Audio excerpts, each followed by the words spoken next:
Can we start? Yeah sure. First of all तो हम जितने भी क्वेश्चंस हैं उनको तीन डिफरेंट ग्रुप्स में डिवाइड करते हैं। पहले फ्रेशर्स के क्वेश्चंस ले लेते हैं, फिर उन लोगों के लेते हैं जिनका जो मेंस वगैरह दे रहे हैं, और लास्ट में उनका लेंगे जो मेंस या इंटरव्यू या किसी स्टेज पे रुक रहे हैं। So start with the freshers. सबसे पहले आयुष, मैं आपसे जानना चाहती हूँ कि जो एनसीईआरटी का एक बना हुआ है कि एनसीईआरटी पढ़नी होती है, तो एनसीईआरटी को ठीक तरीके से कैसे पढ़ा जाए जिससे इसका मैक्सिमम आउटपुट निकले? बात तो सही है कि एनसीईआरटी पढ़नी चाहिए, बट ऐसा भी नहीं है कि 6 से लेकर 12 तक की सारी एनसीईआरटी उतनी लेवल की इम्पोर्टेंट है। तो बेसिक तो ये है कि हर एक सब्जेक्ट की, जैसे हिस्ट्री, इकोनॉमी, पॉलिटी की फंडामेंटल नॉलेज होनी चाहिए। अब वो फंडामेंटल नॉलेज कैसे आएगी? जैसे पॉलिटी है, पॉलिटी में एक स्टैंडर्ड बुक चलती है लक्ष्मीकांत। तो लक्ष्मीकांत से मेजरली नॉलेज आ जाती है। और थोड़ा सा नेटवर्क का इशू आ रहा है आयुष। हाँ जी। हेलो, मॉडेबल। ना, या।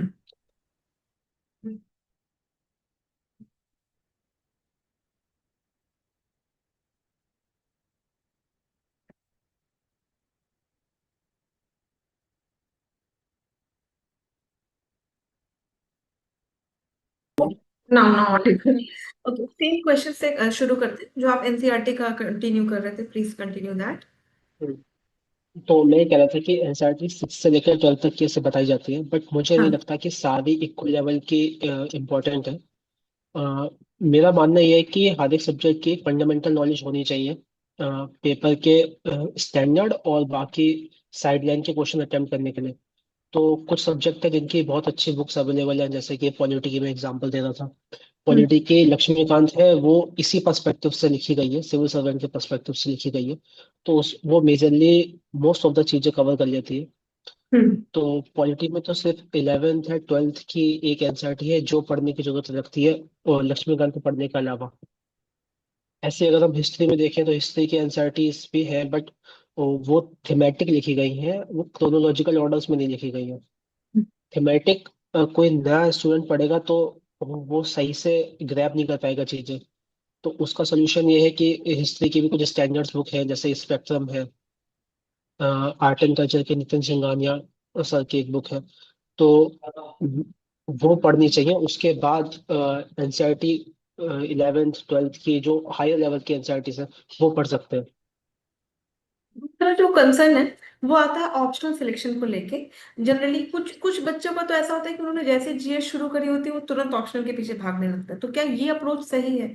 और दूसरा, जब हम ऑप्शनल सेलेक्ट कर रहे हैं तो हमें किन दो चार चीजों को ध्यान में रखना चाहिए?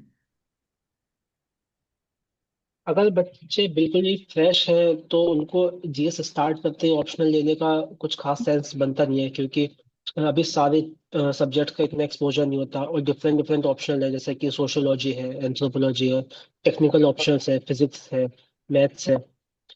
तो जब आपको सबके बारे में पता ही नहीं है तो अभी आप कैसे ऑप्शनल को चूज कर लोगे? तो एक तो ये बात है कि तुरंत तो नहीं लेना चाहिए अगर आप बिल्कुल ही फ्रेश हो। रही बात आपका किसी चीज में बैकग्राउंड है, जैसे आप पहले से ग्रेजुएट है साइंस में, तो आप फिजिक्स ले सकते हैं। आप मैथ में ग्रेजुएट हैं तो आप मैथ ले सकते हैं। तो अगर ऐसा कुछ बैकग्राउंड लेके चल रहे हैं तो वो तो वेल हो जाएगा, अच्छा हो जाएगा वहां से। अब रही बात ऑप्शन सेलेक्ट करने के क्राइटेरिया, क्या तो क्राइटेरिया पहले ये होते थे कि मार्क्स किस ऑप्शन में अच्छे आ रहे हैं और इंटरेस्ट आपका क्या है। बट अब क्या हो गया है कि सब ऑप्शन को स्केलिंग कर दी गई है। सब ऑप्शन के मार्क्स मोर और लेस सेम ही लेवल पे आ जाते हैं। तो मेजरली मुझे तो ये लगता है कि एक सिंगल क्राइटेरिया होना चाहिए कि आपका इंटरेस्ट किस में है। अगर आपका इंटरेस्ट लेट सपोज फिजिक्स में है, तो आप फिजिक्स को कंटिन्यू कर लोगे, मतलब फिजिक्स के स्टैंडर्ड क्वेश्चन भी, फिजिक्स के टफ क्वेश्चन भी आप उसको टैकल कर लोगे कैसे ना कैसे। मैं खुद इंजीनियरिंग बैकग्राउंड से हूँ, बट मेरा इंटरेस्ट इकोनॉमिक्स में था, तो मैंने इकोनॉमिक्स एज ऑप्शनल पिक कर लिया था। तो मैं तो ये कहूँगा कि आपका जो इंटरेस्ट जहाँ लाई करता है, क्योंकि 2-3 महीने के बाद ही पता चलेगा कि आपका इंटरेस्ट एक्चुअल में कहाँ लाई करता है। इंटरेस्ट बेस पे आप ऑप्शन ले लीजिए, मार्क्स सब में बाद में इक्वलाइज हो ही जाएंगे। और मैं तो ये भी कहूँगा कि सब ऑप्शन के एक एक क्लास है या फिर कुछ ना कुछ थोड़ा बहुत पढ़ के देखिए, समझ में आ रहा है कि नहीं समझ में आ रहा है। टेक्निकल ऑप्शन है तो अलग ही बात है। बाकी जो जनरल ऑप्शन है, पब्लिक एडमिनिस्ट्रेशन, पॉलिटिकल साइंस, इसको थोड़ा थोड़ा पढ़ के देखिए, समझ में आ रहा है, सिलेबस चेक करिए, सीधे सीधे क्वेश्चन देखिए, थोड़ा रिसर्च करिए, और अच्छा टाइम दीजिए, मतलब 1-2 महीने का, उसके बाद डिसाइड करिए आराम से। एक और क्वेश्चन लेते हैं कि जैसे बच्चों का ये भी कंसर्न होता है कि अभी के टाइम में जो मटेरियल्स होते हैं बहुत फ्लडेड है, चाहे वो ऑनलाइन कंटेंट हो, चाहे वो यूट्यूब कंटेंट हो, प्लस इतनी सारी बुक्स हैं। तो आपने कैसे सॉर्ट आउट किया था कि यही वो 4-5 चेकलिस्ट होंगे जो मैं अपने पूरे प्रिपरेशन के ड्यूरेशन में फॉलो करूंगा? चेकलिस्ट तो, हाँ ये तो बात सही है कि मटेरियल का बहुत फ्लड है इस टाइम। तो मैं तो यही मान के चलता था कि सिलेबस कंप्लीट करना है रेदर देन बुक्स कंप्लीट करनी है। तो सिलेबस, जीएस मेंस का सिलेबस बहुत ही एक्सपेंसिवली लिखा गया है। उसके 4-5 पेजेस का तो सिलेबस ही है। तो हम्म। आप कोशिश करिए हर सिलेबस को आप किसी भी सोर्स से, एटलीस्ट एक सोर्स से पढ़ने की कोशिश करिए। ये नहीं कि एक ही चीज को 4 सोर्स से पढ़ रहे हैं। हम्म। एक ही टॉपिक को आप एक ही बुक से पढ़िए, 4 बार पढ़ लीजिए उसे। तो मैं तो ये सोच के चलता था कि हर सब्जेक्ट की फंडामेंटल नॉलेज होनी चाहिए। उसके में कि कहीं से कुछ अगर यूट्यूब पे मिल जाए तो वहां भी देख लिया, किसी प्लेटफॉर्म पे मिल जाए तो वहां भी देख लिया, किसी कोचिंग का कंपाइलेशन मिल गया तो वो भी देख लिया, बट उसको अपना फाइनल सोर्स बना लिया कि हाँ यही मेरा सोर्स रहेगा, और इसी को मैं कंटिन्यू करूंगा। फिर रिवीजन उसका ही करता रहूंगा, मतलब 1 बार, 2 बार, 3 बार। कुछ सब्जेक्ट के मैंने नोट्स बना लिए थे तो अपने नोट्स को ही 3-4 बार रिवाइज कर रहा था। बट ये नहीं कि सारे सोर्स हमें कंप्लीट करने हैं। टारगेट होना चाहिए कि सिलेबस के कीवर्ड्स, एक एक माइक्रो कीवर्ड्स के आपके पास नोट्स होने चाहिए, या उसका कहीं ना कहीं कंटेंट होना चाहिए आपके पास। जो बच्चे मेंस में या फिर इंटरव्यू में अलग लेवल पे प्रिपरेशन कर रहे हैं, जिनको 2-3 साल हो चुका है, सबसे बड़ा कंसर्न आता है कि आंसर राइटिंग में लिखते जा रहे हैं, 200-200 आंसर कर चुके होते हैं, बट वो शार्पनेस आंसर में आ नहीं पाती। तो क्वेश्चन को ठीक तरीके से डिकोड कैसे किया जाए आंसर राइटिंग में? 200-300 आंसर लिखना तो मतलब ये ज्यादा ही मेहनत है, और इतना कुछ इफेक्टिव नहीं है। तो मैं तो ये कहूँगा कि मैं अपना खुद के एक्सपीरियंस से बताता हूँ कि लास्ट ईयर जब मेरा फर्स्ट ही अटेम्प्ट था, तो मैंने सबसे पहले टॉपर्स की कॉपीज देखी थी कि क्वेश्चन क्या है, उन्होंने कैसे उसको इंटरप्रेट करा, और क्या इंपॉर्टेंट पॉइंट्स लिखे। टॉपर्स की आंसर कॉपी देखने से फायदा होता है कि वो सेम क्वेश्चन को गिवन वर्ड्स में, जैसे 150 वर्ड में या 250 वर्ड में, क्या क्या इंपॉर्टेंट चीज उनको लगी और उन्होंने क्या इंपॉर्टेंट चीज उसमें लिखी। लिखने को तो हम बहुत कुछ लिख सकते हैं, तो बहुत कुछ छोड़ भी सकते हैं। तो उससे एक आइडिया लग जाता है कि हाँ क्वेश्चन में क्या पूछा गया था और क्या स्पेसिफिकली लिखना चाहिए। तो एक तो सजेशन ये है कि टॉपर्स कॉपी एनालाइज जितनी अच्छे से कर सको उतने अच्छे से करो। फिर उन्हीं टॉपर कॉपी से आप स्ट्रक्चर उठा के देख लो कि हाँ उन्होंने स्ट्रक्चर कैसे यूज करा है, इंट्रोडक्शन लिखा है, बॉडी लिखी है, कुछ डायग्राम्स बनाए हैं, कुछ सेक्शंस अलग से बनाए हैं, फ्लो चार्ट्स बनाए हैं, कहाँ पे इंपॉर्टेंट है कहाँ नहीं इंपॉर्टेंट है। तो एक बार आपको डिमांड क्वेश्चन की पकड़ में आने लगेगी, और स्ट्रक्चर आपका माइंड में रेडी हो जाएगा कि हाँ ये क्वेश्चन आएगा तो मैं कैसे अटेम्प्ट करूंगा। उसके बाद इतना क्वेश्चन प्रैक्टिस करने की जरूरत नहीं है। उसके बाद एक बार फुल लेंथ टेस्ट लगा लीजिए 3 घंटे का, और उसमें कोशिश करिए कि मैं रिकॉल कर पाऊँ जो जो मैंने पढ़ा है, उसको स्पेसिफिक चीजें लिखूं। ये नहीं कि मैं सब कुछ लिखते जा रहा हूँ, स्पेसिफिक चीजें लिखूं, विद इन टाइम लिखूं, with in time paper complete करने की कोशिश करूँ। तो ये है। एसे एसे राइटिंग में जैसे अभी फिलोसॉफिकल एसेस बहुत ज्यादा आते हैं, तो एसे राइटिंग में आपने क्या अप्रोच रखी थी और किस तरीके से इसमें सब्जेक्ट का सिलेक्शन किया जाए, और एसे में क्या वो 4-5 चीजें हैं जो एसे को बेस्ट बनाती है? भी फिलोसफिकल नहीं, वो आजकल ऐसे एब्स्ट्रैक्ट से आ रहे हैं, मतलब उनको हम्म। किसी भी डायरेक्शन में मोल्ड कर सकते हैं। तो हम्म। ये एक तरह से बेनिफिट ही है कि पहले अगर ऐसे आएगा तो ऐसा आता था, पहले सिर्फ हेल्थ के बारे में लिखना तो हेल्थ के बारे में लिखिए, एजुकेशन के बारे में तो एजुकेशन के बारे में लिखिए। तो आप पे हेल्थ एजुकेशन पे कंटेंट पहले से प्रिपेयर होता था, आप उसको कैसे ना कैसे करके लिखते थे। अब ऐसे है तो अब बेनिफिट है ऐसे में कि एक टॉपिक को आप कैसे इंटरप्रेट कर सकते हैं मल्टीपल तरीके से। मल्टीपल तरीके से इंटरप्रेट करने का मतलब है कि उस टॉपिक से आपने पर्सनली क्या सीखा, आप उस टॉपिक को देखते हैं कि एक नेशन की जर्नी में कहाँ पे स्टैंड करते हैं वो टॉपिक्स। किसी ग्रेट लीडर का एग्जाम्पल याद आया तो वो उसमें कैसे इंटरप्रेट कर सकते हैं। तो बस आपको थोड़ी देर ऐसे के टॉपिक के साथ बैठना है, सोचना है कि ये जो स्पेसिफिक टॉपिक लिखा है ये किन किन जगह पे वैलिड है। तो वहां से चीजें आप खुलती जाएंगी, जो आपके पास पॉइंट्स आते जाएंगे, उस पॉइंट को आप रफ में नोट करते रहिए। और फिर ये एक ब्रॉडर ऐसे में देखिए कि ये वो टॉपिक पूछा है तो पूछा क्यों है। पूछा कि किसने पूछा है, इसका मेन पॉइंट क्या है, इसका आगे क्या हो सकता है। जैसे जैसे कि लास्ट ईयर एक इसी बारे क्वेश्चन आया था कि happiness is not the end, happiness is the path. हाँ। तो इसको आप देखिए कि ये पूछा क्यों है। तो एक इंडिविजुअल की जर्नी में भी हो सकता है कि हम हमेशा हैप्पीनेस चेस करते रहते हैं, जबकि हैप्पीनेस हमेशा ड्यूरिंग द प्रोसेस होती है। तो इसको आप मतलब दो बातें, एक तो ये है कि आप डिफरेंट इंटरप्रिटेशन से कर सकते हैं, डिफरेंट फील्ड्स में इंटरप्रिटेशन कर सकते हैं, और एक मेजर स्ट्रक्चर वाइज ये कर सकते हैं कि आप ये कि पूछा क्यों है, मेन थीम क्या है, और आगे इससे क्या करना चाहिए। तो इस टॉपिक में मैंने आगे लिखा कि आगे ये करना चाहिए कि हमें अपने पाथ को ही एंजॉय करते चलना चाहिए। तो ये बात होगी, ऐसे कर सकते हैं ऐसे को। करंट अफेयर्स के लिए आपने क्या सोर्स फॉलो किया था? और दूसरा कि क्या करंट अफेयर्स के लिए मैगजीन को एक सोर्स रखा जाए?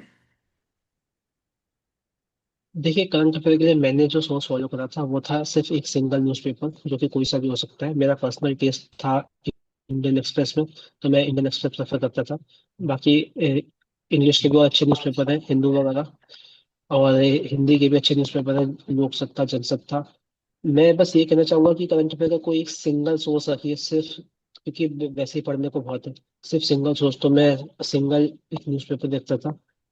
मैगजीन वगैरह में ज्यादा कवर नहीं करता था, कि मैगजीन में भी घुमा के वही बातें आती थी जो न्यूज़पेपर में पूरे मंथ चलती है। न्यूज़पेपर को अच्छे से पढ़िए, और आपको पता चल जाएगा कौन से टॉपिक इंपॉर्टेंट है, कौन से नहीं इंपॉर्टेंट है। करंट में जो चल रहा है वो टच में रहेगा आपके, और करंट अफेयर इतना इंपॉर्टेंट भी नहीं होगा अगर आपका स्टैटिक बहुत अच्छा प्रिपेयर हो। जैसे लास्ट में बात करते हैं इंटरव्यूज की। बहुत सारे बच्चों का जो क्वेश्चन है वो इसी को लेकर होता है, चाहे वो फ्रेशर्स हो, चाहे वो इंटरमीडिएट हो, चाहे वो लास्ट स्टेज के बच्चे हो। तो इंटरव्यू आपका किस बोर्ड में था, किस पैनल में था? प्लस जो पर्सनालिटी डेवलपमेंट या पर्सनालिटी टेस्ट की बात की जाती है इंटरव्यू में, तो पर्सनालिटी एक दो दिन में तो बनती नहीं है, उसको टाइम लगता है। तो आपने पर्सनालिटी टेस्ट के लिए प्रिपरेशन कैसे की थी? प्लस एक बच्चे को अपने पर्सनालिटी टेस्ट की तैयारी कब से शुरू करनी चाहिए, और उसमें वो क्या क्या चीजें हैं जो चेक कराई जाती है यूपीएससी के द्वारा? देखिए, मैं दो बार इंटरव्यू दिया, दो दो बार मेरा सिलेक्शन हुआ था। लास्ट ईयर मेरा बोर्ड था लेफ्टिनेंट जनरल राज शुक्ला सर का। इस बार मेरा बोर्ड था श्री संजय वर्मा सर का। तो ये तो मेरे इंटरव्यू के बोर्ड थे दो बार।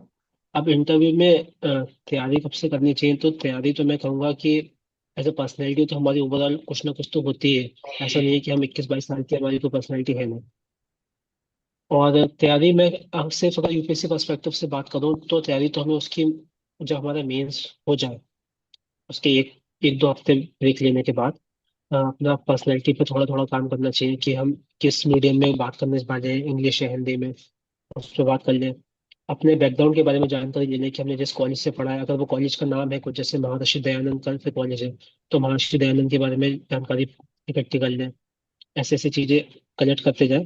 और करंट में जो चल रहा है, तो एज अ अवेयर सिटीजन, मतलब अवेयर कैंडिडेट भी नहीं, सबसे पहले तो अवेयर सिटीजन आप होने चाहिए। अवेयर करंट में क्या चल रहा है, उस चीजों पे थोड़ा गौर से नजर रखी जाए।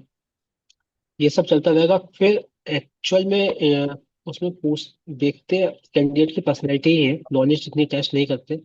और पर्सनैलिटी से मतलब ये नहीं है कि आप बहुत ही चार्मिंग पर्सनैलिटी होनी चाहिए। उनको एक डिसेंट पर्सनैलिटी चाहिए जो कि उनकी बातें समझ सके, उसको ना ही बहुत ही एक्सट्रीम में जवाब दे, एक बैलेंस्ड आंसर दे सके। दूसरों बोर्ड मेंबर्स की रिस्पेक्ट करें, बोर्ड में अगर फीमेल कैंडिडेट बैठी हैं तो उनकी रिस्पेक्ट करें इक्वली। और अगर कोई ऐसा क्वेश्चन पूछा है कि किसी डिसएडवांटेज ग्रुप से रिलेटेड है, तो उनके प्रति थोड़ी सेंसिटिविटी दिखाएं। तो ऐसी एक डिसेंट से पर्सनैलिटी आप बना सकते हैं, और होती है सबकी, मतलब जो सिविल सर्जन की प्रिपरेशन करते हैं इतनी नॉलेज के बाद हो ही जाती है। तो बस उसको शो करना होता है एक डिसेंट फॉर्म में। लास्ट क्वेश्चन आयुष आपसे लेंगे कि जो बच्चे तैयारी कर रहे हैं, आपने तो जो आपका लक्ष्य था उसको अचीव किया। चार पांच क्या टिप्स आप देना चाहेंगे उन बच्चों को जो इस फील्ड में लगे हुए हैं? और खासतौर से अगर मैं बात करूं ऐसे बच्चों की जिन्होंने बहुत सोसाइटी से फाइट करके, चाहे वो फीमेल कैंडिडेट्स हो या कई बार मेल कैंडिडेट्स भी, जिन्होंने सोसाइटी को बहुत फाइट किया है, बहुत झेला है, स्ट्रगल करने के बाद अब इस प्रिपरेशन में लगे हुए हैं, वो क्या चार पांच चीजें हैं जो उनको माइंड में रखनी चाहिए? देखिए, मैं ये कहूँगा कि ये एग्ज़ाम वैसे ऑल और नथिंग एग्ज़ाम है। अगर आपका सिलेक्शन हो गया तो आप टॉप पे हैं, और नहीं हुआ तो फिर आप जनरल ही हैं जैसे सभी लोग हैं। तो और इसमें हार्ड वर्क के साथ साथ लक का भी बहुत बड़ा फैक्टर है। मैं अपने आप को भी बहुत लकी मानता हूँ कि कितना भी चाहे हार्ड वर्क कराओ, बट लक का एक फैक्टर तो होता ही है। अगर आपका एक बार दो बार में नहीं हो रहा है तो इसका मतलब कहीं ना कहीं आपकी कमी हार्ड वर्क में तो है, शायद लक में भी कमी है। तो टोटली अपने आप को तो दोष नहीं देना है, लगे रहना है। और दूसरी बात यह है कि आजकल जैसे आप पहले भी हमने बात करी थी कि कंटेंट मार्केट में बहुत हो गया है। तो सबसे पहले अपने सोर्स बहुत लिमिटेड करने पड़ेंगे। तैयारी का डायरेक्शन देखनी पड़ेगी कि हम अपना डेली का टाइम कहाँ कहाँ यूटिलाइज कर रहे हैं, कितने टॉपिक्स में यूटिलाइज कर रहे हैं, कितना फोन चला रहे हैं, कितना डिस्ट्रैक्ट हो रहे हैं। और उसके बाद एक स्ट्रक्चर वे में तैयारी करनी चाहिए। तो अ, एक स्टेज हो जाएगी, दो स्टेज हो जाएगी, तो ज़्यादा सोसाइटी से ज़्यादा प्रेशर नहीं आएगा। अगर थ्री हो जाता है तो प्रेशर कम हो जाता है सोसाइटी से। तो यही बात है कि मतलब लगे रहना है और सोर्स लिमिट करके अ, काफ़ी स्ट्रक्चर वे में पढ़ाई करनी है। Thank you so much Ayush, आपने अपना टाइम दिया। And all the very very best कि जब आप सर्विसेज में जाएं तो बहुत देश के लिए अच्छा काम करें और देशवासियों को आप पर गर्व। Thank you so much and thanks for joining. Thank you very much. Thank you very much.